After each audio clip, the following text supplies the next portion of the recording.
Alangkah ironinya, alangkah menyedihkannya, memilukan dan sekaligus memalukan. Umat yang mayoritas ini dipermainkan oleh yang minoritas. Umat yang jumlahnya terbesar, terbanyak, bahkan konon menurut catatan sampai 90%, tapi dipermainkan oleh mereka kelompok-kelompok kecil ini. Waliyakzifanna fi qulubikumul wahn. Pada saat itu di hatimu dikampakkanlah penyakit wahan. Sahabat kemudian bertanya, wa mal wahnu ya Rasulullah? Apakah penyakit wahan itu ya Rasul? Beliau menjawab, hubbud dunya wa karahiyatul maut. Penyakit wahan itu tidak lain hubbud dunya wa karahiyatul maut. Terlalu cinta kepada dunia dan terlalu takut kepada mati. Sebelum tausiah ini dilanjutkan terlebih dahulu, kami titipkan sebagian dari surah dan ayat Quran maupun hadis yang mungkin menambah konsentrasi untuk mendengarnya. Dari Al-Quran dan hadis diantaranya Quran surah Al-Hadid ada beberapa ayat yang berkaitan erat dengan penyakit apa yang disebut dengan penyakit wahan dan hukum dunia. Untuk itu, marilah kita simak sebentar dari ayat Quran tersebut.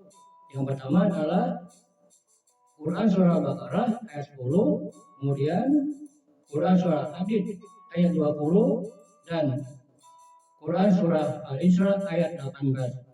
Selamat menyimak dan mendengarkan.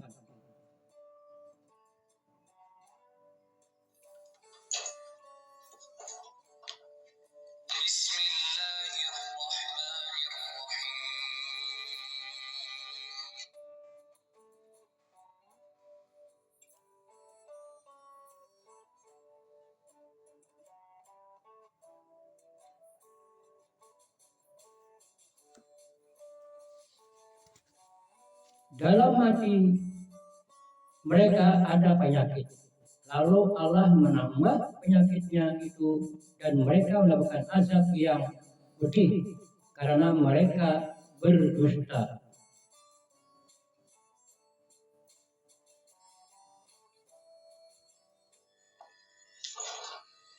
Hadis 20.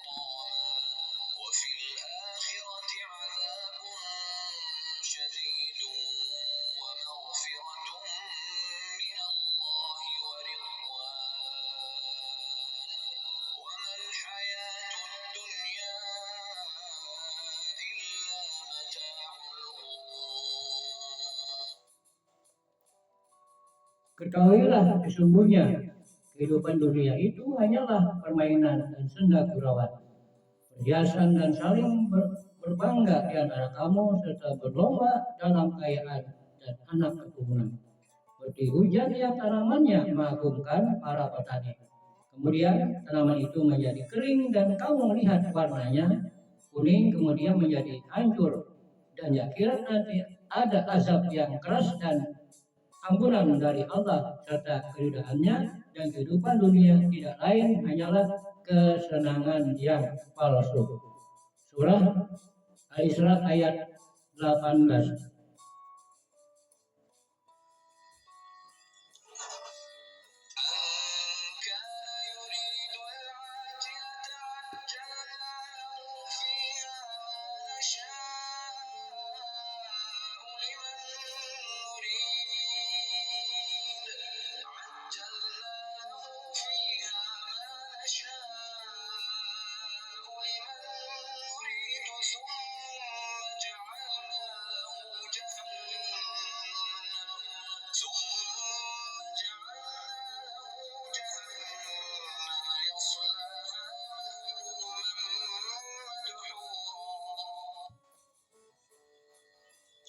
Barang siapa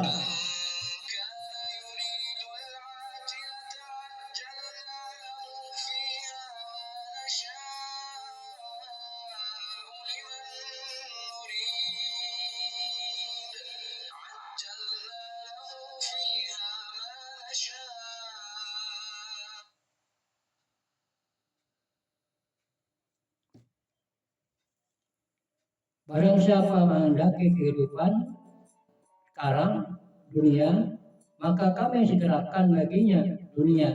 Ini apa yang kami kehendaki bagi orang yang kami kehendaki. Kemudian kami sediakan baginya di akhirat neraka jahanam. Dia akan memasukinya dalam keadaan tercela dan terusir. Kubur dunia adalah suatu yang mengagumkan urusan dunia hingga membuatnya mengabaikan perkara akhirat dan lalai untuk membuat taat kepada Allah SWT. Kubur dunia warohiyatul maut adalah istilah yang berkaitan dengan penyakit umat manusia, penyakit wahan. Keduanya adalah suatu penyakit cinta dunia atau dalam Islam dikenal dengan istilah penyakit wahan.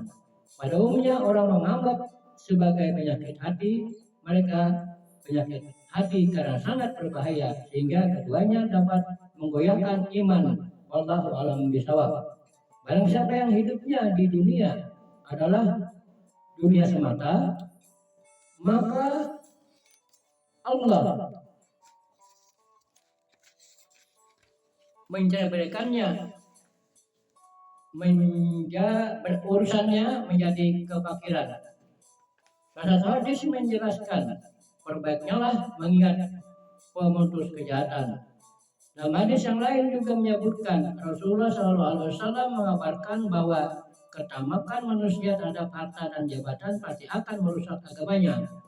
Untuk menyembuhkan penyakit luput dunia dan penyakit wahan yang katanya keduanya penyakit adalah strategi uang, maka perkenankanlah kami memberikan tip yang mudah, mudah-mudahan menyembuhkannya setidaknya dapat menguranginya. Untuk itu kami sampaikan satu hadis yang dapat menyembuhkannya, antara lain mengingat kematian, zuhud terhadap dunia, menghiasi diri dengan sifat wara, menghiasi diri dengan sifat takwa. Amin ya rabbal alamin.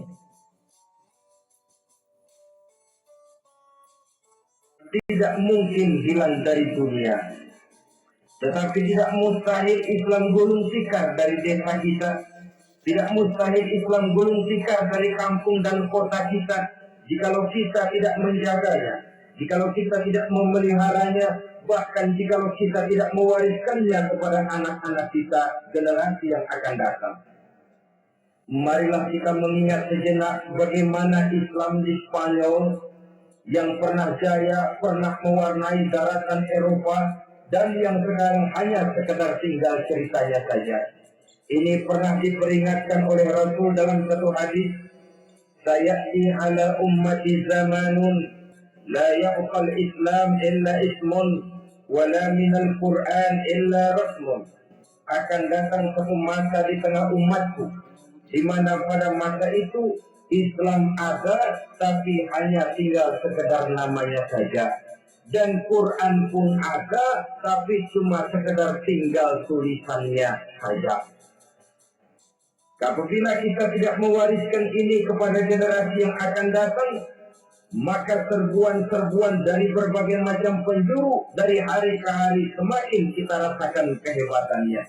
Tidak mustahil sejarah Spanyol akan terjadi di desa kita, akan terjadi di kampung kita, akan terjadi di kota kita. Orang Spanyol, kalau mereka cerita kepada anaknya, mereka akan cerita, nah, di sini dulu ada masjid. Kapan Pak? Dulu benar dah. Banyak orang Islam kalau hari Jumat pada sembahyang, kapan itu Pak? Dulu sekali. Sekarang cuma sekedar tinggal ceritanya saja. Bukankah sesuatu yang sangat tidak mustahil apabila kita tidak menjaga dan mewariskan Islam ini kepada generasi yang akan datang, maka serbuan-serbuan akan membawakan hasil yang diinginkan oleh para penyerbu itu tadi. kita sudah menjadi umat yang mayoritas. Tetapi umat yang mayoritas ini menurut Rasul dikepung sedemikian rupa. Akidahnya didangkalkan, peradaban dan kebudayaannya ditekan sedemikian rupa. Kehidupan sosialnya dibuat individualis. Kemudian dari segi pergaulan, pakaian, makanan, minuman, dan sebagainya diracuni. Sampai dia tidak lagi berpegang teguh kepada agamanya. Dan dikala itu hilang kehebatan umat ini di mata musuh-musuhnya. Orang lain memandang kita ringan saja, enteng saja, satu umat yang sudah kehilangan wibawa. Padahal konon kabarnya kita mayoritas, tapi enak saja dikutak-kutik orang lain. Dan dikala itu di hati kita merajalela penyakit uahan. Penyakit uahan itu apa? Pertama, hubbud dunia, terlalu cinta kepada dunia. Terlalu cinta kepada dunia yang menyebabkan kita lupa. Lupa akan tanggung jawab dan kewajiban. Lupa meneruskan dan mewariskan Islam kepada generasi yang akan datang. Kita berlomba hanya untuk mengejar dunia dan seluruh isinya. Baik dia bernama materi, baik dia bernama seksual, baik dia bernama pangkat, jabatan, dan kedudukan. Berlomba-lomba kita di dalamnya. Sampai tercampaklah penyakit hubbud dunia di dalam hati ini. Berurat dan berakar dunia itu, sulit dan berat kita berpisah daripadanya. Akibatnya kemauan untuk berbuat demi dan atas nama agama sangat sulit terwujud di dalam kehidupan ini. Yang kedua, karahiyatul maut, terlalu takut kepada mati.